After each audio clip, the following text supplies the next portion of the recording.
I was hiking deep in a valley on the island of Hawaii. I hit the trail that morning and had gone non-stop for about 7 to 8 hours, stopping only for minor breaks to check my trusty compass. Yes, I still use a compass for hiking. Drinking water or to pick up any trash I find, as my mum had taught me to do so when I was a kid. I'm rounding the clearing of one of the larger and lesser-known waterfalls when I hear a shrill mixture of laughter and trashy rap music coming from a cheap speaker. A group of 5 young adults had taken up residence around the falls and were having a little soiree, which is completely fine, except as I get closer I realize that their camping site is littered with disposable red drinking cups and beer bottles. I pop open the bag I used to haul all the trash I've been finding, and sure enough, most of it is red plastic cups and beer bottles, the same brand they have. I'm 31 and have no problem with youngsters being youngsters, but I can't stand it when people litter back home, especially in the beautiful forest. They hadn't seen me yet, and I didn't want to startle them, so I announced my presence by stepping as loudly as I could. The group eventually turns to silently acknowledge me, and one of them turns down the speaker. I politely introduce myself and make sure they understand I'm not any type of government employee or anything, just a friendly local who loves his home. I showed them my collection of debris that seemed to match theirs and asked if they knew where it came from. This is where it got dicey. 2 of the 3 guys then got pretty agitated and asked me, in what I can only assume was an attempt to impress their female companions, buck up real close to me and turn the testosterone on blast. "Yeah, SARS, what you gonna do about it?" and all of that. Now, like I said, I'm 31 and really have no desire to needlessly scrap with the idiots in the woods over some garbage. That being said, I completely remember the years of my life where that would have been my one and only reaction to the situation. I remain calm and civil and try my best to sequester the coming violence by offering to take the rest of the trash they have, just so they wouldn't worry about hauling it back down to the start of the trail. All I ask in return was that they try to leave the place just as clean, if not cleaner, than they found it. This argument goes on for 5 to 6 minutes when one of the girls suddenly shrieks and points towards the trees behind me, claiming she just saw someone running in the distance. I've been told that I can be a pretty intimidating guy when I want to be, but I don't know if it was the liquid courage in their cups or opportunity they saw as I turned to check behind me. And one of the alpha males decides to throw his now empty cup to the back of my head. This causes me to drop my compass and knuckle up for a beating. I take a slow breath and slowly turn back to face him, but not before an audible crack punctures the air, and this guy is on his knees and clasping the back of his head, some blood pooling between his fingers. His friends are panicked and looking at the top of the waterfall where I just barely make out the shadow of a figure against the sunlight before it ducks back beyond a cliff. I'm at a loss for words when I notice what actually struck the kid's head had skidded to a stop by my feet. It was a narrow piece of lava rock that was shaped for use in native Hawaiian war sling, or ma'a. I decided to capitalize on the apparent fear in the group's panicked youth faces and cordially announce, "Maybe it's time for you guys to move on." The group scuttered around hastily, picking up their gear and being sure to grab whatever trash they had without further prompting. The group hops back on the trail just as the distant clamor of branches snapping can be heard from deeper within the valley, which sends them rocketing back through the trees. This logically should have terrified me as well, but something in my gut told me I'll be fine as long as I'm doing the right thing. I decided to err on the side of caution and follow the group down the trail, but at my own pace, all the while cringing under the feeling that I was being watched the entire time. I heard the occasional twig snap near my peripherals, but refused to take my eyes off the way back.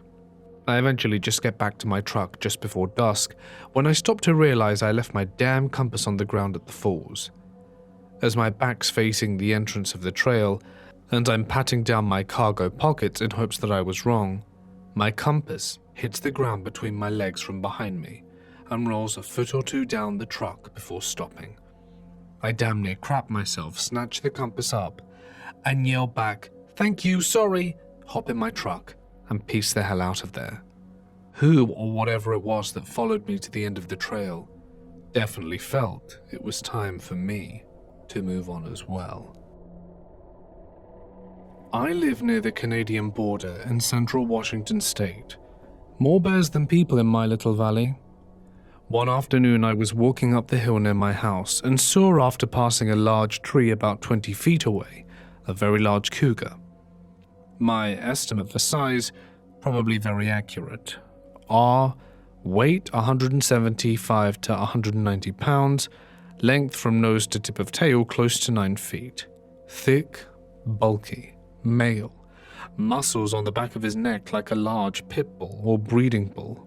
Not a scar on him that I could see, no chunks of his ears from previous fights missing.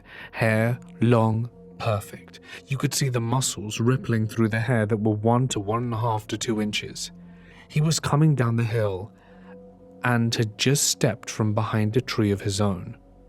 We both froze in our tracks. He was staring at me like I had never been stared at in my life. Intense X-ray vision, never blinking kind of stare. It knocked the wind out of me. We stood there frozen, staring at each other intently for what seemed like 15 to 20 minutes.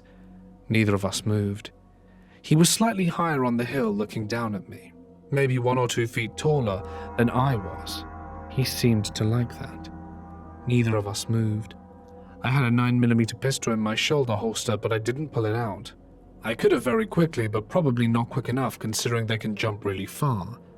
It was a very intense sharpening of the senses and perception, probably the effect of adrenaline.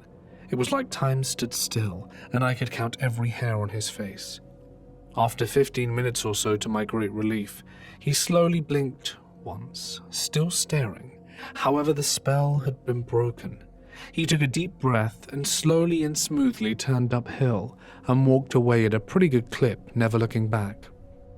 It's been 3 years now, and I have seen his tracks twice. One of my neighbors got a picture of him from a local trail cam, so he's still there. Sometimes I think he's around, but it's impossible to tell. But I don't know how anyone else would react to that. But for me, it was a very creepy encounter.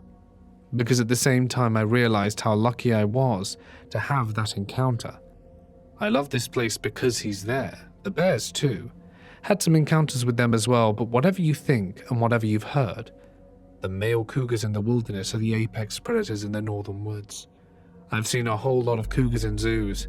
Nothing in a zoo can even come close to this guy. He was the most perfect and terrifying specimen I've ever seen. Supremely confident and dangerous. My roommate and I lived in the woods during quarantine. We spent the days there, storm or shine, drinking beers, picking up trash, swimming and just goofing around. We also started doing something that sounds odd to say out loud, but at the time kept us sane. We'd get in the woods, strip off to our socks and shoes, hike in silence to this little lagoon where we'd lay out. It was insanely meditative, and I absolutely loved just barefoot wandering. It felt so satisfying in this primal sort of way. Anyway, the more we roamed like that, the more in tune we got with the woods around us, without the chatter between us and the careless stomping of booted feet. We'd become part of the woods in this weird way. Probably helped that I was stoned out of my mind half the time. We'd surprise people pretty often without meaning to, passing within a few feet before they noticed us. It was like our guts started calling the shots. We could feel storms brewing. All the creatures seemed to stop minding us when we walked like that, so whenever the woods went silent we knew something was coming. It was one of those days, with thick skies and electricity in the air. It'd been stormy for a few days and the woods were pretty empty. We'd only seen maybe 2 other souls all day. Darkness had really started to creep in, although not taking control quite yet, but quicker than usual. We were heading out of the woods barefoot, and knocking back the dregs of some warm crap beer, chatting about nothing. I remember we were coming up this hill when all of a sudden it was like I'd swallowed a snowball. I look up at her and she was frozen mid-laugh. Something was wrong. The woods were off. We were surrounded by murky shadows and dead silence. Heavy silence. Tense silence. Then we heard it. It was this metallic sort of sound, a kind of clanging we couldn't really make out. Metal striking stone, over and over. A bit further down the trail, squarely in between us and the way out. We stood like statues tucked behind some trees just listening. A shovel. Someone was digging. We crept closer. I remember how the sound made my palms itch. My friend's face was flushed, rose red. I told myself I was being stupid. In fact, I had a backpack, a little spade we used to plant flowers and dig up rocks and such within it. Who was I to judge this person? But then again, that was a little garden spade. And as we got closer, it became clear that this person had a full-on shovel and was digging in the middle of the trail. I kept trying to explain it to myself. This person was just digging. Sure, it was dusk and a lightning storm was hastening our way, but we all cope with quarantine differently. And sure, it's odd to carry a big shovel this deep into the woods, but maybe they're burying a beloved pet. And sure, it makes no sense they'd bury their pet in the middle of the trail, but maybe they're digging a bike jump. And yeah, they don't have a bike, but on and on like that. My mind churning out reasons, and still, the knots in my gut wouldn't loosen. We were almost on him now. I think it was a him. Though they were wearing a scarf, hat, and heavy clothes, all black. A bit odd for summer. But again, he might be mourning for his sweet Fido, who loved that spot, in the middle of a narrow dirt trail. With every step, my stomach hurt more. We were both shining in sweat. The sound of metal striking earth and stone seemed deafening. It's sort of a primal fear, isn't it? Rooted deep in our guts, completely deaf to every excuse I was handing out. We were just waltzing along 1 minute, cracking jokes, slugging beers, and suddenly, it was like every neuron was firing, every muscle tight enough to snap. My mind racing. I was taking stock of everything. 2 girls, barefoot, in swimsuits and overalls, 2 empty beer cans, and a bag of found trash, and a backpack of random stuff. My friend was holding our bucket of rocks, though we picked skinny flat rocks for skipping, not for self-defense. I had a can of pepper spray buried somewhere in my bag, but much to my mother's dismay, I bet I couldn't easily access it. And that stupid spade. It feels so insane looking back. I've never been in a fight. I've never raised my voice. I spent most of my days talking to toddlers about emotional regulation, and yet, here I suddenly was, tallying up what I had on hand against a total stranger. But all these excuses I'd fashioned for him had fallen away, and only one thought stuck. Maybe this gut feeling is wrong. Maybe he's doing any of a million things. Maybe he'd feel awkward or embarrassed seeing us bolt away. What is the cost if it's right? If we walk past and he swings the shovel, then what? What would the excuse cost us? Something shifted. I don't know what. It felt like such a high voltage situation, a single spark in a gas-choked room. My friend went white, said the first words we'd exchanged the whole time, and said, "Don't look, just run." We ran, chased down into the woods and off the trail, close to the water. We could jump if he chased us. We sprinted, leaping over boulders, ducking under trees, thorns and stones sticking into our bare soles. I didn't feel them though.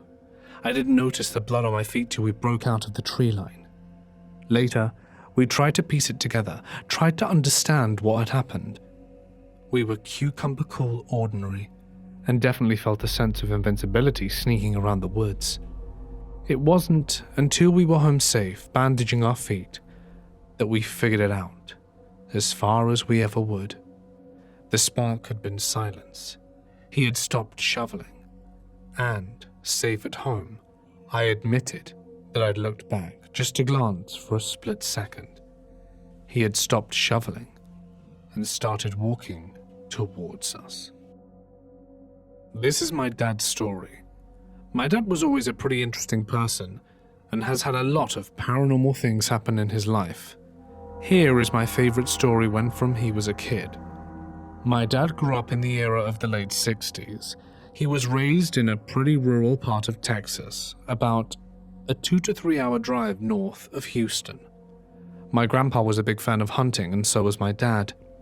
One day when he was about 12, he woke up before dawn to get ready to do some hunting with his brother, who was about a year younger than him. My dad goes to wake up my uncle, but he didn't budge, so my dad said screw it, he'd go alone. He leaves the house and ventures into the woods with a flashlight, his rifle and some trail mix. He walked for a while, enough to where the sun was coming up and no longer needed the flashlight. After about half an hour of walking, he felt a sudden chill, like something was watching him. He gripped his gun and looked over.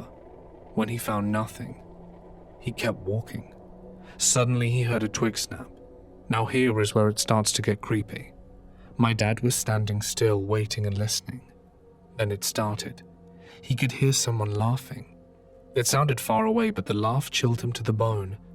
Thinking it was his brother, he called out to him, told him to stop messing around before he shoots. Yet there was no response, only laughter. So my dad got scared and began walking back towards the house. Now he was quite a distance, at least an hour's worth of walking away. As he walked, he could hear the laughter. It sounded much closer. He started to jog, but it seemed the faster he moved, the closer the laugh got. He got angry and started yelling for whoever was following and laughing to stop, and that he was armed. The laughter escalated and became unsettling and was coming from all around him. Then, abruptly stopped, and a deep voice said, "I'm gonna get you."